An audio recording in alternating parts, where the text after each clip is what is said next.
Welcome, everybody, to Freelance Writing Direct. I'm your host, Estelle Erasmus, the author of Writing That Gets Noticed, Find Your Voice, Become a Better Storyteller, Get Published, and it is now a course at NYU and an elective towards the journalism certificate. Every week, I speak with novelists, with authors, with writers of every niche to talk about their tips, their tricks, their strategies, and how the sauce is made, including creative advice.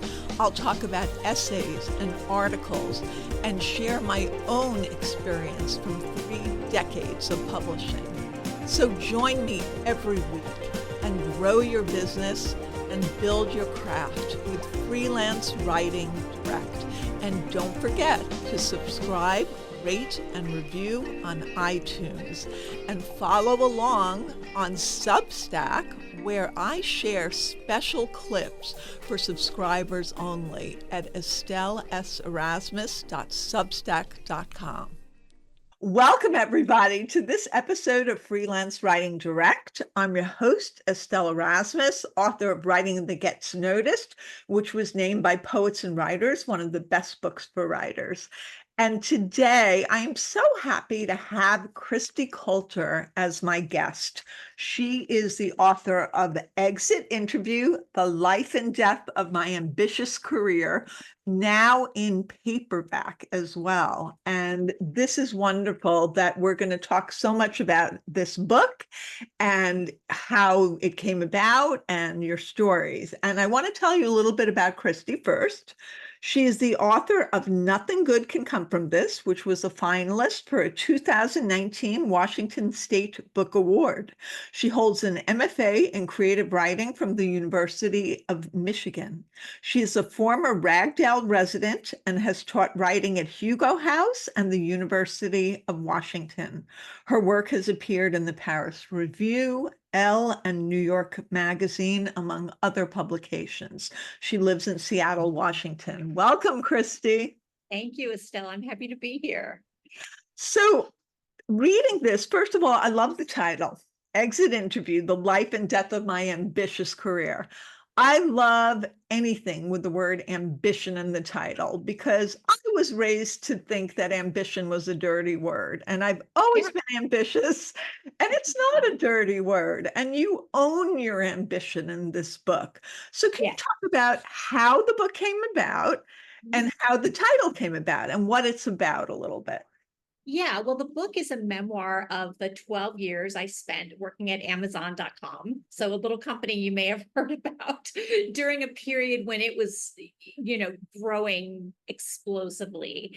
And I knew from the beginning that I wanted to write about ambition because I do think it's framed as a negative word, when really it's a neutral word. It just means you're trying to do something big. That could be great, or it could be not so great. And for women, it's almost always framed as a negative thing. And so I thought, well, I am ambitious. I've always been ambitious, and I want to write about this. And I want to write about the fact that at Amazon, my ambition was sort of thwarted over and over again, for a number of reasons that the book goes into. So we came up with the title Exit Interview right away. I thought it was a working title. I was like, well, nobody knows what an exit interview is. And if listeners, if they don't know, it's, usually when you leave a company, human resources will sit down with you and just sort of say, hey, why are you leaving? Do you have feedback for us? That kind of thing. And,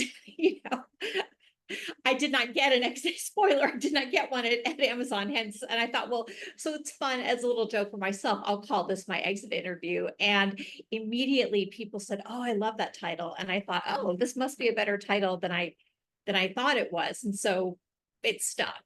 And then with the subtitle, and I think this is common with publishers and books, we were down to the wire. It was down to like 2 days before they had to finalize the subtitle. We couldn't agree on something. All we knew was that we all wanted the word ambition in the subtitle somewhere. And finally, I went to a bookstore with Claire Dieterer, my best writer friend, and we just looked at memoirs. We just pulled a bunch of memoirs off the shelf and looked at their subtitles, and which I always recommend to writers for subtitles and titles. And from there, we were able to be like, oh, oh, well, some of these books say the life and death of. Some of these books say the beginning and end of, and we came up with the life and death of my ambitious career. Brilliant. And Claire was a guest on my program Oh, when nice. Monsters came out. Oh, Yeah. that's great. Yeah, yeah. She's the best. She's saved my life a million times. That is beautiful. And is she still living on a houseboat, or is that? She's not. She's actually living a couple miles from the houseboat in Capitol Hill now, a neighborhood in Seattle. But I used to love visiting her on that houseboat. Her dad had lived in it from like 1976 onward. And so when he passed away, she moved in, and it basically still looked like it was a 1976 bachelor pad. And it was just the coolest, but it was very small. That is so cool. So I love that you really had quite a rise in your career there at Amazon.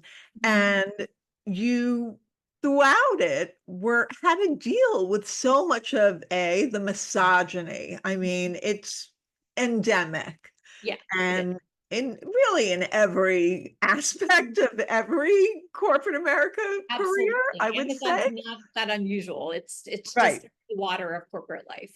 But you were also dealing with your own demons, and you talk about that very honestly and vulnerably in the book. And what is really interesting to me is that you wrote this book in present tense. And we actually had a brief discussion about it on a Facebook group. And it really made me want to ask you even more about it. Like, what informed your decision to do that? And did you try and do it other ways? I did try to write it in past tense, but I'll tell you, it's funny. I took a class years ago from Melissa Febos, who has since become a friend of mine. And somehow someone in the class said, what about writing memoir in present tense? And she said, that's really hard because memoir is a story of like me then and me now. And unless you're always dropping in and being like, what I did not yet know was, it can start to sound like a Gothic novel at some point. It's just really hard to convey that sense of perspective. And so part of me at the time was like, don't write memoir in present tense. And then the other part was like, oh, then I want to try to do it. If someone says if someone as brilliant as Melissa says it's really hard to do, then I'm going to have to do that. That's the ambitious part of me. And so I started writing it in past just because I do think that's a natural tense for memoir. And the writers who give me feedback kept saying, we want to feel like we're over your shoulder, like we're in the moment with you. And I started playing around with present tense, and they said, yes, now we feel like we're actually in the room, not just being described, how things are. And Amazon is such a maelstrom. I really wanted to get across the way that it's like being thrown into rapids and just trying to survive. And so present tense just seemed to be the way to do that. So I ended up writing, the whole book that way, and just hoping that I wouldn't fall into the trap that Melissa had warned about of always sounding, portentous. Explain more of that. What does she mean by Yeah. portentous? Yeah. They like constantly saying, here I am, I'm in this room, reader, 10 years later, I will realize that, what I did not know then. You don't want to be doing that on every page of a memoir, stopping and saying like, that was me then, and this is me now. And so it was really, there's a lot of trickiness to conveying myself on the page in the present tense. So me at, 35. Yeah. And letting the reader know that the narrator, me, who's narrating from years later, knows that this person was naive. So there's really two me's. There's the me then, and then the me who's looking back and saying, oh, she just really didn't know. So I did that sometimes directly by saying like, I just had no clue. I had just gotten there, it was brand new. And other times with like language that would foreshadow. There's a line early in the book where my future boss comes to get me for the interview, and he says, oh, you must be Kristi. because I'm the only woman in the room. So I'm the only woman who could be Kristi. And I have this temptation because I'm panicking to say, no, no, no, I'm actually Lisa or something, to deny that it's me. But then I say, of course I don't do that. And also I'm not yet half the liar I'll become. How do you get the reflection part in? Like, was that a challenge, and how did you kind of navigate it? It was a challenge. I tried to partly, I wanted that immersive feeling of being with me. And I was willing to give up a little bit of the reflection for people to experience the world and just move through it with me. But I also tried to just pull back just enough to say, many years later, I will understand that, what I thought was happening is not what was happening. Or in 10 years, I will have decided that things were different than I believed. And I tried to just do that judiciously. One thing I think about, actually, Claire told me this, that when you're reading a memoir, it's like going for a long car trip with the author.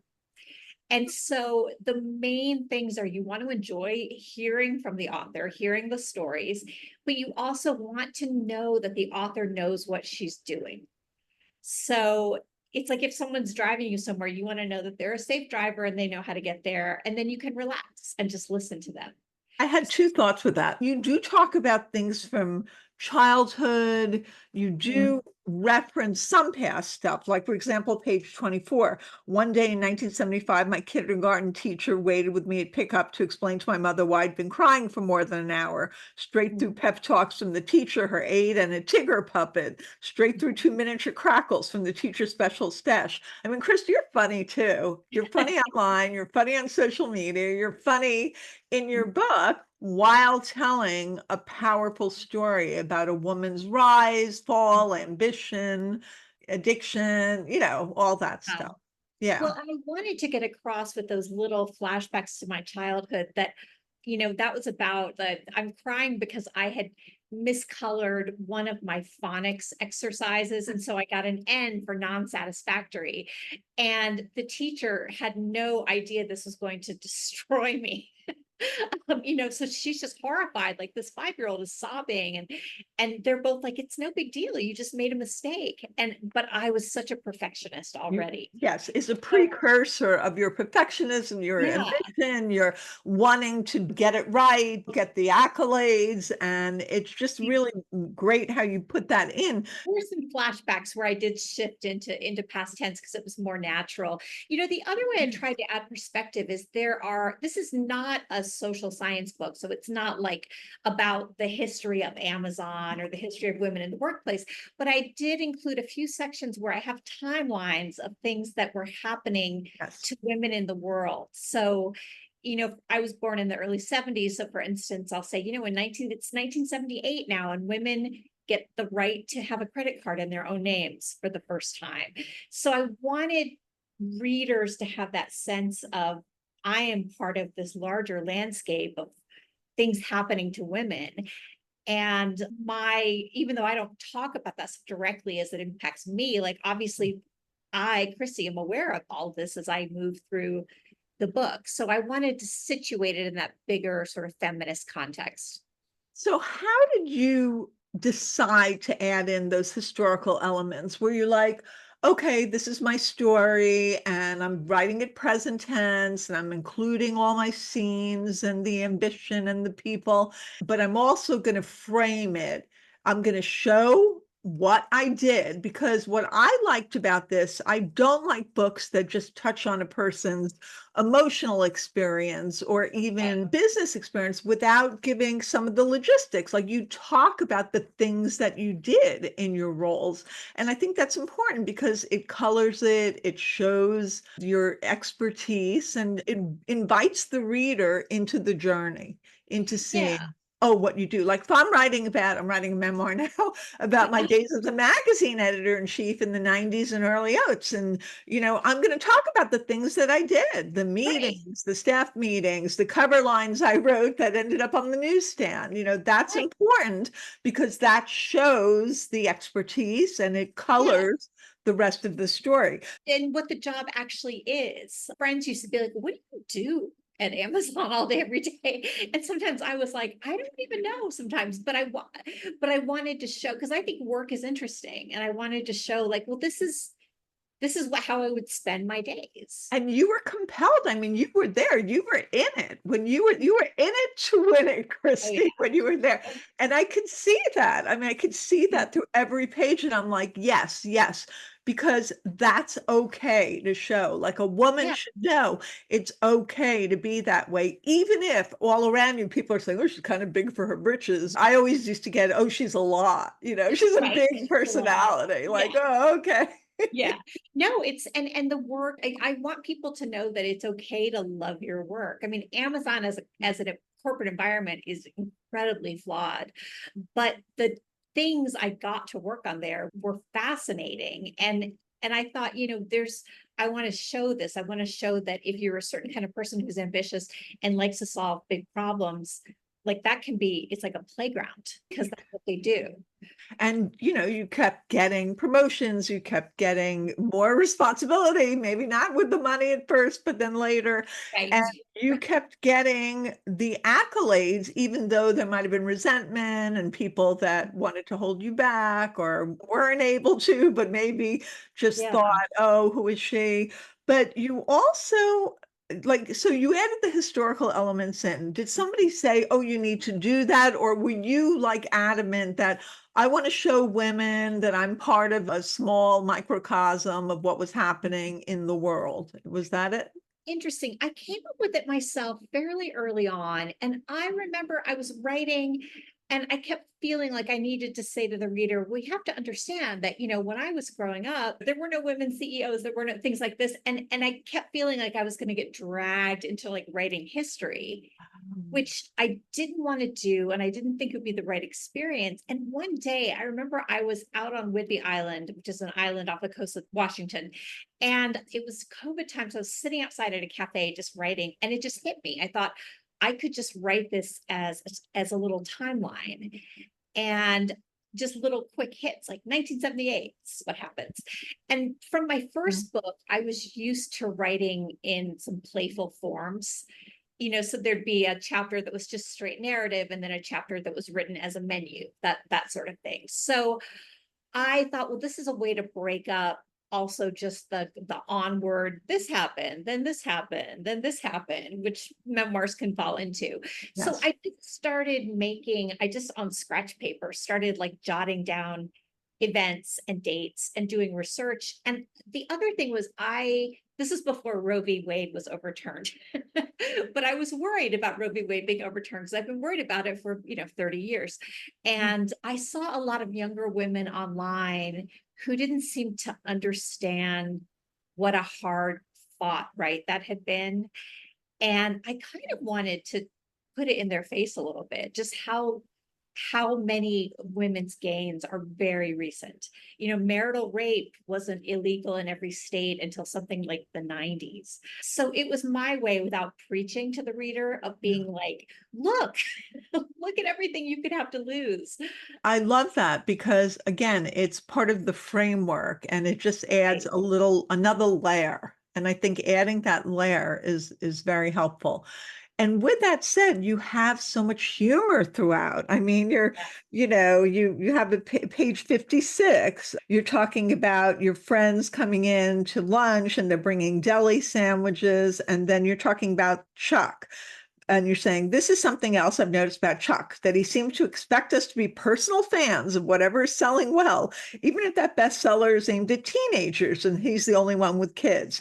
It brings out the anti-authoritarian side of me that developed in my own teenage years. I'm a Yes. fan of customers easily finding and buying whatever makes them happy. Isn't that enough? Why do I have to pretend to care about some square, musical, and shiny plastic Zac Efron? He was always asking us. High School Musical was the big thing then, and he was always like, don't you all just love it? And I was like, why? I don't have kids. I'm like 37 years old. I'm like, why? And I finally did see it. And I was like, it's cute. Yeah, but it's not my thing. And I thought, why does this have to be my thing? There's people who want to market only what they love. I just Right. thought marketing was interesting. Let's help people find what they're going to love. But It's I, also these characters, right? From like yeah, corporate America. There's always this like weird, like not weirdo, but this person is like they have their passions and they expect right. you. And so Chuck is coming and he has this Zac Efron or whatever he has.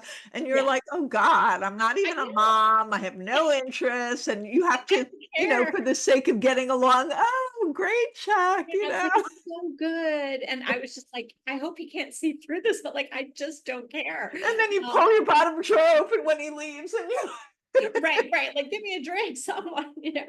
And well, I've always been, I think of myself as an essentially comic writer. And so I wanted to, but I can tell very dark stories that way, and I didn't want to tell like a woe is me story or a story of victimization. I mean, Amazon does victimize its employees in some ways, but I didn't have to be there. I could have left, and so I wanted to be able to laugh at myself and laugh at other people. And I wanted the book to be fun to read mostly. I mean, I wanted this book to want people to actually buy it and enjoy it.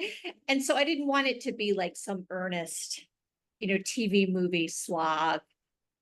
I wanted it to be very specific and personal and funny. Yeah, I had Elizabeth Sist on the show, and she said, the way into a sad story is through a joke a lot of times.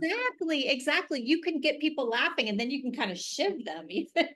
I love that. Oh, that's great. That's a Kristi line. So, what to you gets a reader excited about story, particularly when you're talking about memoir and someone telling the story of their life? I think immediacy is a big deal. I think having them in, I think scenes, great scenes. When I teach memoir, that's what I tell my students over and over. It's like, if you can learn to write a good scene, you're halfway there. And then most of your memoir should be scenes. It's that suspension of disbelief. I think that people should think of writing memoir in a lot of the same ways they think about writing fiction, except that you can't make things up, obviously. Describe what scene means to you, like, Yeah. somebody if they don't know. Yeah. So to me, scene it's in real time. It's like if you and I are in a restaurant, we're in real time, we're talking to each other. I'm thinking about what I'm going to eat. The waiter comes over and we chat with him for a second. The food comes, it's all happening right there. Whereas summary would be, we went to lunch and talked about our jobs, and reflection would be, oh, that I had a really interesting lunch with Estelle, that doesn't give any detail. So scene is like when you're in a movie, it's the closest to just being in a movie and just watching, and you forget you're reading.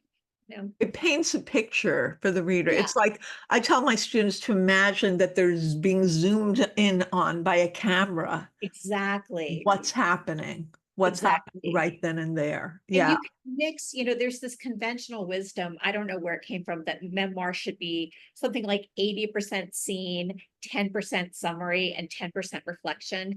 And I even hate to tell my students this because I'm like, it's not a math thing. And I can see it being like, I've got to get my calculator, but it's good advice. It means mostly write in scene. And then of course, as if you're a sophisticated writer, you weave little bits of summary into Right. your restaurant scene. There's a line of reflection, but you're mostly wanting the readers to just feel like they're there.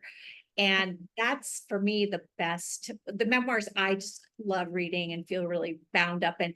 There's that. And then the narrator has to be relatable. That's different from likable. I hate this trap of the likable female narrator, because likable usually means sanded down or very self-effacing. But Talk to me about that. What makes someone relatable? What is it? Is it they're being vulnerable on the page, or are they showing idiosyncrasies? What is it? I think it's partly that. I think it's someone who's willing to, they're not trying to present themselves as a super heroine or a pure victim. I mean, even if your memoir is based on something where you truly were victimized, you're a person beyond that. So someone who has flaws, someone who is ridiculous sometimes. I'm pretty good at finding myself ridiculous. And for this book, I knew that what I was worried about is, I worked at a company that people loathe. I mean, like Amazon is widely hated. And I was successful there and I made a lot of money there. And I knew that I was not making the kind of money most people can relate to. Not that it was, tens of millions of dollars or anything, but it was a high salary. And so I thought I have to make people understand how I was also just still working an office job. And so I tried to make myself relatable that way because I knew that the money wouldn't be relatable. I knew that the company's wild and weird enough that wouldn't necessarily be relatable. But I was like, I'm still just like at a desk. I'm going to meetings. I'm exhausted. I thought any woman who's worked a job can relate to this stuff. I'm having lunch with a friend. And also to show myself going from, living in a college town in Michigan, making like $40,000 a year to this, 6 years later, this wildly different place in my life. I thought, let them see me. Like here she is in Tokyo 6 months after she got to Amazon. Like, how did that happen? Let them see my bewilderment. And then you left Amazon. I mean, I don't want to give the whole thing away, but you went, and you don't really talk about it here, but I know that you went to a different situation. So you still went from one corporate situation to another. So you didn't completely leave the corporate life behind for a while, right? But you keep this contained to the Amazon situation. Even to the point where you have a really supportive partner, husband, and he's kind of a cipher. Like, I don't get that much about him. Like, and it's okay because the focus is on you clearly. But was that a decision? Was that a choice? Like, don't write to either his saying to you, don't write too much about me because I don't like it. Or you're thinking, I just want to keep him as like this supportive presence, but not the be all end all. Yeah, it was mostly he's the only person who would have veto power over something I would write about him, but he's never asked for it. It was mostly a matter of focus. I wanted to show him, so his own career was progressing in a different realm while mine was. And he runs his own company, so he had a lot more control over it. So I wanted to show a little bit of that contrast. And I wanted to show his increasing bewilderment at the way my self-esteem was just tanking. So there's a couple of scenes where I'm like, well, nobody else would hire me. I can't leave Amazon. I'm unhireable. And he's just like, you sound crazy.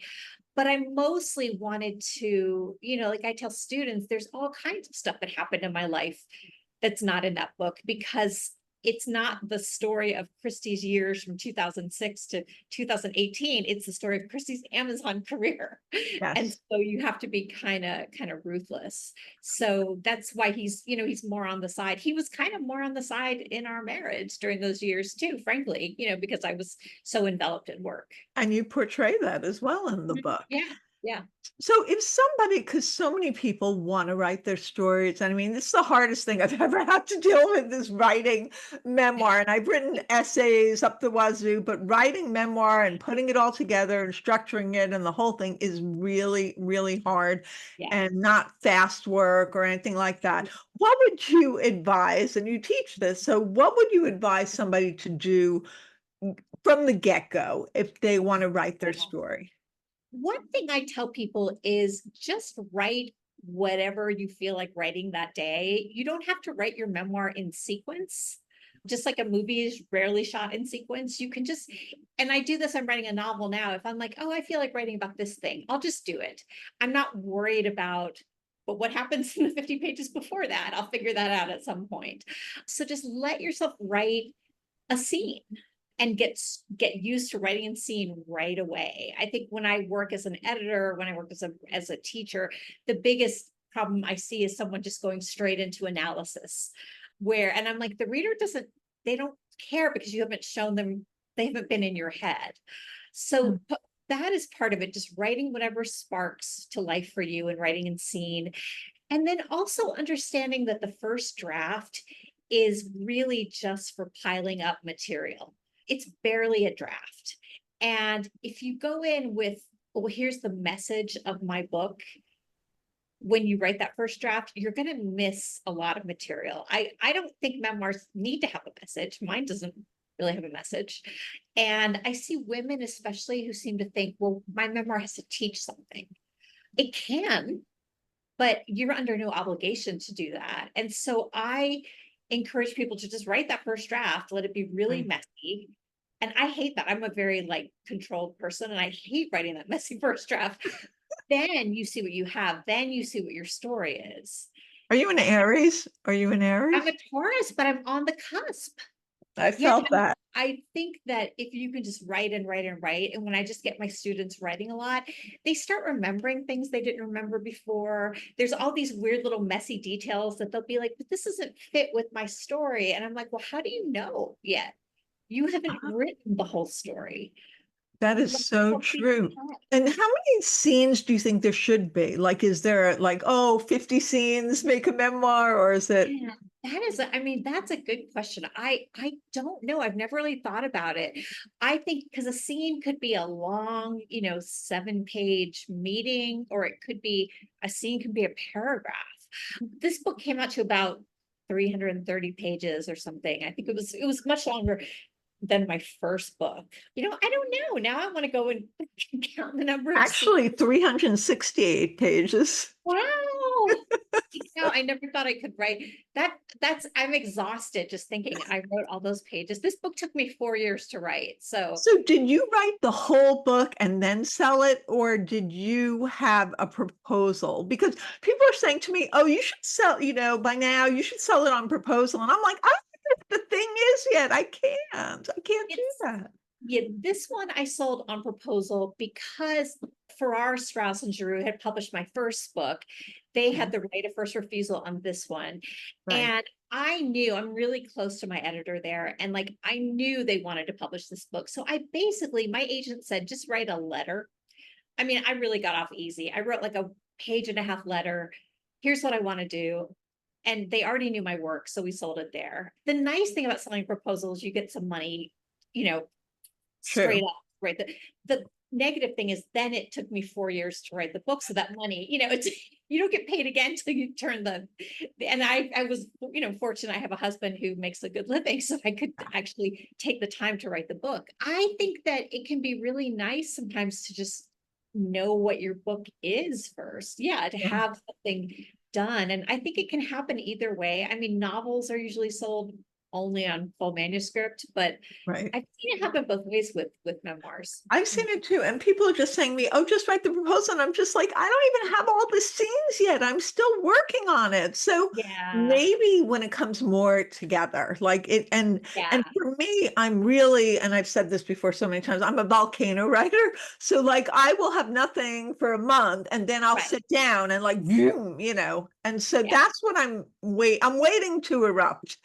Right. And I also think that you can write the proposal while you're writing. I mean, a proposal is something that you can fill It's a marketing tool. It's really a marketing device. It really is.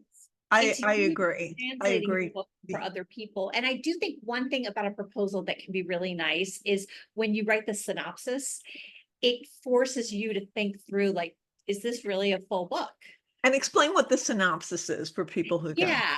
So in a memoir, a synopsis is often like a 1-page, just basically spoilers and all. Like they want to know everything. Like, here's what this book is about. And then you often will do a chapter by chapter synopsis where there's maybe a paragraph or two, like maybe half a page on each chapter of the book. And you are essentially at a high level taking the editorial and sales team through your book so they can see what is the arc of the story. Does it have an interesting ending? And they're also seeing, has this person thought this through, or do they just have a great first 50 pages and no idea what's going to happen next? One thing about a synopsis is it should be some of your very best writing. So a synopsis sounds very clinical, but it should be in the same voice as the voice of the book. You want to show, like, look what a compelling writer I am.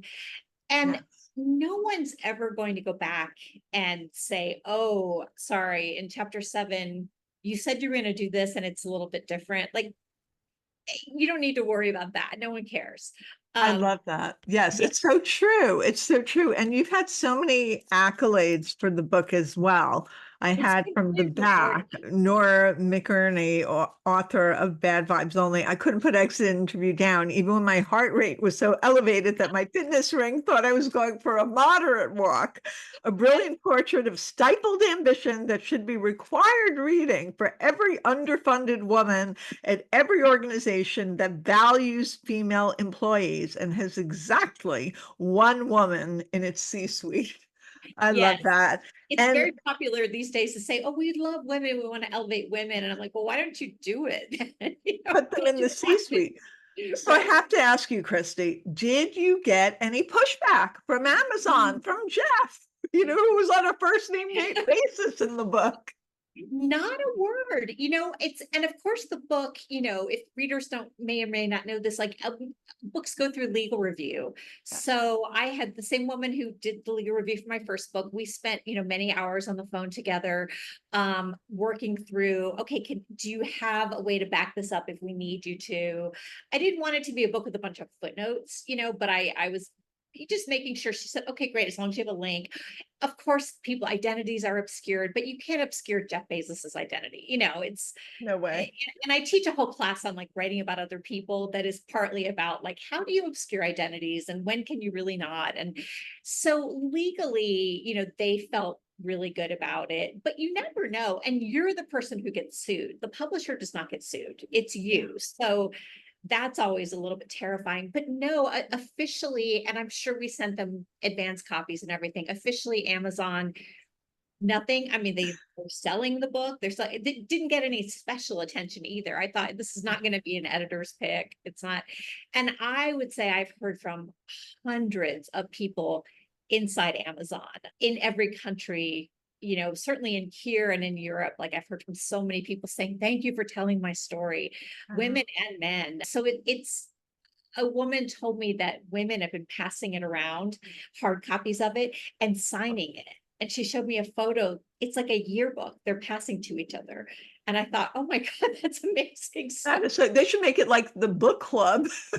I know. For I thought this was Amazon. incredible. She showed me a photo of it and she said, you'll see that pink corner sticking out of someone's tote bag. And I was like, wow, that's incredible. I But no, love that. I was And I love the pink. Pink I is did too. big for me too. When we decided on that pink, I was like, ooh, I don't know. But then it turned out to be Barbie Summer. And so we had made this pink book cover 3 months before, and then Barbie exploded. And I was like, my color seems hip now. If not, maybe it'll be a little overdone by September. Oh, it's wonderful. And congratulations. It's out in paperback. And Kristi, this has been such a pleasure speaking Me with too. you. It's so fun to talk about the writing of things. It's my favorite subject. Yeah. I love it. And I'll share everything in the show notes. And thank you again for being my guest. Thank you so much. It's been a pleasure. Follow me at EstelleSerasmus.com on my website and on social media, which is Instagram, TikTok, and Twitter at Estelle S. Erasmus. And we're now on YouTube for Freelance Writing Direct. Follow along, and soon everyone will be reading what you're writing.